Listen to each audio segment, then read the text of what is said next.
estou aqui mais uma vez para brincar com você. Eu sou a tia Edvânia e hoje eu quero entrar com você dentro da sua casa para interagir com você. Hoje eu preparei uma atividade muito especial para a gente. Vamos lá?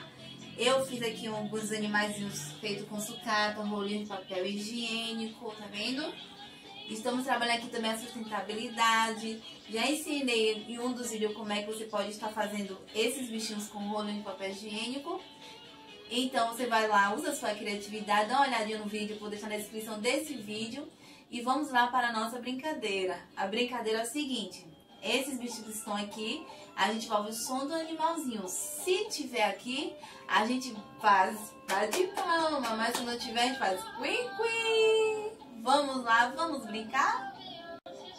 E então, vamos lá o primeiro animalzinho? Que animal é esse? É um cachorro. Parabéns para quem acertou. E esse outro animalzinho? É um cavalo. Aqui tem cavalo. Quim, quim, quim, quim.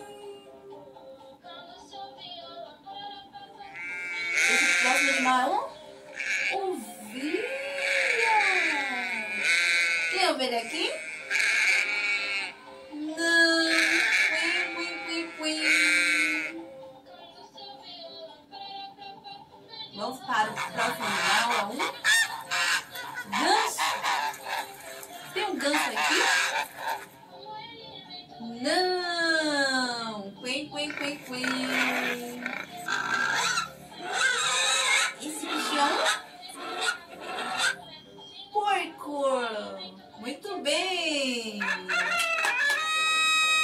Esse é outro, é um galo. Não tem um galo.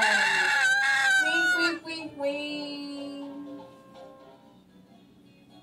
O próximo animalzinho é um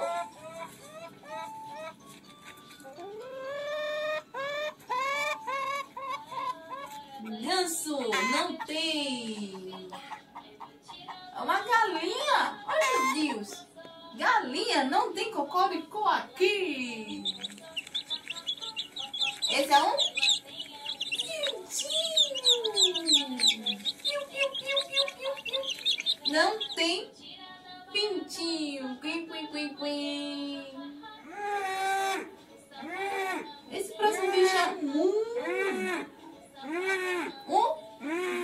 boi. Não tem boi. Quim, quim, quim, quim. Então, meus amiguinhos, esse foi o nosso vídeo de hoje. Um beijo pra vocês. Espero que tenha se divertido. Tchau, tchau.